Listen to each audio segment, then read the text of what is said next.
Yeah. and it still sticks in your head. Yes. And I've left the company like 3 years ago, and I still remember it. Has it been useful for you in this time? In your own Yes, definitely. It's something that is applicable, I think, throughout our lifetime, you know.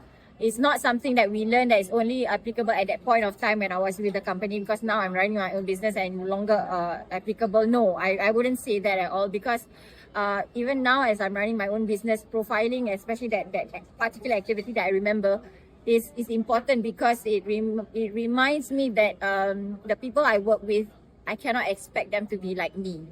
Yeah, we are all different individuals, but we can work together as a team. The dynamic is there. Yeah, so this is mutual respect is important, understanding each other.